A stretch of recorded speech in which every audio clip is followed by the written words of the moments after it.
과수원을 알아보시는 분들이 마지막에 가장 많이 부딪히는 벽이 하나 있습니다. 바로 시간입니다. 맨 땅에 묘목을 심으면 열매다운 열매를 보기까지 보통 대여섯 해를 꼬박 기다려야 하거든요. 오늘 보실 경북공화군 명호면 풍오리의 이 과수원은 그 길고 지루한 기다림의 시간이 이미 끝나 있는 곳입니다. 면적은 두 필지를 합쳐 대략 1455평 규모입니다. 이 매물의 진짜 가치는 땅의 넓이가 아니라 땅 위에 서 있는 나무들에 있습니다. 과수원은 평수보다 나무의 나이를 먼저 보셔야 하는데요. 이곳에는 심은 지 10년쯤 된 사과나무들이 자라고 있습니다. 사과나무는 열해쯤 되어야 비로소 제 몫을 톡톡히 해내기 시작하거든요. 딱 그 수확의 문턱에 서 있는 나무들입니다. 그래서 이 과수원을 인수하신다는 건 단순히 밭을 사는 게 아닙니다. 지난 10년 동안 누군가 땀 흘려 잡아온 나무의 수영과 튼튼하게 내린 뿌리를 통째로 넘겨받는 겁니다. 돈으로는 절대 앞당길 수 없는 그 귀한 시간을 사는 셈이죠. 첫 번째 도로변 필지부터 찬찬히 살펴보겠습니다.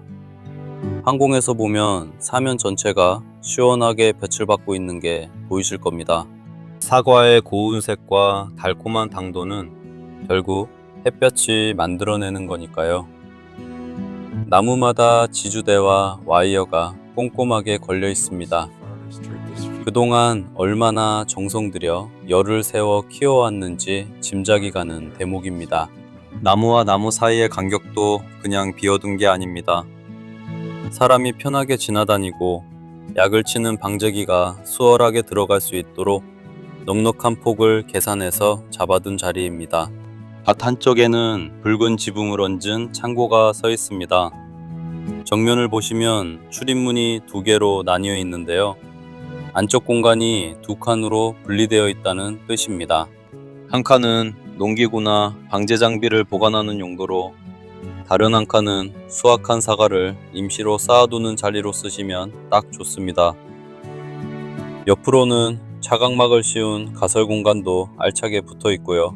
창고 옆 비닐하우스 앞쪽으로는 널찍한 작업마당이 마련되어 있습니다. 배관과 농자재들이 가지런히 정리된 모습인데요. 과수원 농사를 지어보신 분들은 아실 겁니다. 이런 번듯한 작업 공간이 없으면 결국 내 차 트렁크가 창고가 되고 흙바닥에서 박스 작업을 해야 하거든요. 농사의 피로도를 확 낮춰주는 아주 고마운 공간입니다. 이제 두 번째 필지로 넘어가 보겠습니다. 앞서 보신 곳이 산자락에 안긴 도로변 땅이었다면 이 필지는 마을 안쪽으로 쏙 들어와 있는 자리입니다. 붉은 점선이 대략적인 경계입니다. 이 마을 쪽 필지에는 부사 사과나무들이 심겨 있습니다. 첫 번째 필지에는 추석 무렵에 수확하는 홍로가, 이곳에는 늦가을부터 겨울까지 거두는 부사가 자라고 있는 거죠. 사방이 다른 분들의 농과 밭으로 둘러싸여 있고 바로 옆에는 농가도 자리하고 있습니다. 나 홀로 뚝 떨어진 외딴 땅이 아니라는 건 농사를 지을 때 생각보다 큰 장점이 됩니다. 이웃들이 오가며 자연스럽게 눈길이 닿기 때문에 농작물 관리나 방법면에서 훨씬 안심이 되거든요. 마을의 온기를 함께 나눌 수 있는 따뜻한 자리입니다. 이쪽 나무들도 열이 아주 반듯하게 잘 잡혀 있습니다. 한쪽 경계는 튼튼한 석축으로 깔끔하게 마무리가 되어 있고요. 앞선 필지가 풍부한 벽과 바람을 얻었다면 이곳은 사람과 길을 얻은 셈입니다. 이렇게 성격이 전혀 다른 두 곳의 과수원을 한 번에 품게 되시는 겁니다. 수확 시기가 홍로와 부사로 나뉘어 있다는 건 농사를 운영하는 데 있어 엄청난 이점입니다. 명절 대목에 홍로를 내서 한번 수익을 올리고, 저장성이 뛰어난 부사로 겨울 내내 든든하게 수익을 나눠낼 수 있으니까요. 자금 회전이 한결 여유로워집니다. 무엇보다 일손이 한꺼번에 몰리지 않는다는 게 큽니다. 두 필지에 동시에 매달려야 할 일이 없으니 가족끼리 오붓하게 짓거나 주말을 이용해 오가며 관리하기에도 무리가 없습니다. 지금부터는 드론으로 촬영한 영상을 보면서 전체적인 흐름과 단점까지 솔직하게 짚어보겠습니다. 사진으로는 다 담기지 않는 사면의 기울기나 나무 사이의 간격을 영상으로 확인해 보세요. 이 과수원에는 이미 관정이 들어와 있습니다. 농사에서 물은 생명줄과도 같죠. 여름 가뭄에 비싼 돈 주고 물차를 부르는 것과 내 밭에서 편하게 밸브를 여는 건 하늘과 땅 차이입니다. 문막이 마련되어 있다는 점도 큰 매력입니다. 과수농사는 벼농사처럼 매일 들여다봐야 하는 건 아닙니다. 전지, 적과, 방제, 수확 등 손이 바쁜 시기가 딱 정해져 있죠. 그 바쁜 시기에 며칠씩 묵어갈 수 있는 베이스 캠프가 있다는 건 멀리서 오가며 주말 농장을 계획하시는 분들께는 정말 든든한 조건이 아닐 수 없습니다. 매매가는 평당 10만 원입니다. 빈 땅을 사서 묘목을 심고 관정을 파고 창고와 농막을 짓고 10년을 꼬박 키워내는 수고를 생각하면 이 가격의 의미가 다르게 다가오실 겁니다. 물론 시세는 위치나 조건에 따라 다릅니다. 주변 실거래가를 직접 꼼꼼히 비교해 보시고 판단하시길 권해드립니다. 이제 이 매물의 아쉬운 점, 단점도 분명히 말씀드리겠습니다.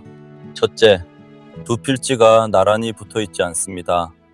하나는 도로변에, 하나는 마을 안쪽에 떨어져 있죠. 작업하실 때 차를 타고 동선을 두 번으로 나눠서 움직이셔야 하는 번거로움이 있습니다.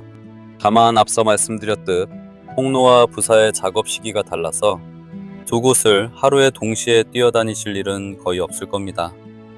그래도 이동이 필요하다는 점은 꼭 기억해 두셔야 합니다.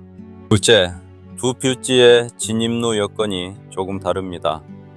대장상 한 곳은 도로 접도 상태가 양호하지만 다른 한 곳은 그렇지 않습니다. 실제 차량 진입폭이나 회전 반경은 현장에서 꼭 직접 차를 몰아보며 확인하셔야 합니다. 셋째, 땅이 평평한 평지가 아닙니다. 완만한 경사가 있고 모양도 반듯한 네모가 아니라서 나무열이 약간 사선으로 심겨 있습니다. 경사지라 물이 잘 빠지는 건 큰 장점입니다. 하지만 평지에 비해 기계 작업이 조금 까다로울 수 있습니다. 가지고 계시거나 구매 예정인 방제기가 무리 없이 다닐 수 있는 폭과 경사인지 현장에서 줄자로 꼼꼼히 재보시는 게 좋습니다. 넷째, 항공 영상을 자세히 보면 나무 사이사이에 이빨이 빠진 것처럼 빈자리가 조금씩 보입니다. 결주가 발생한 건데요.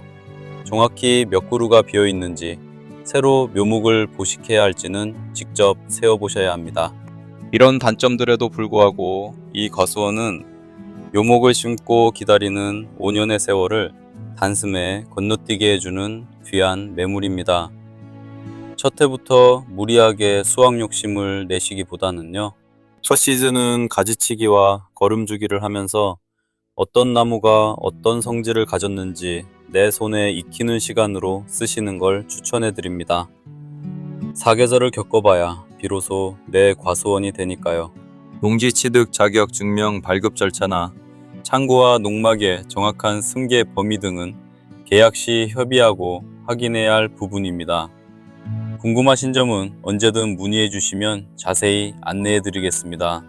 누군가 10년이라는 긴 시간 동안 정성껏 갖고 온 이 사과나무들이 올가을에는 과연 누구의 손에서 붉은 열매를 맺게 될까요?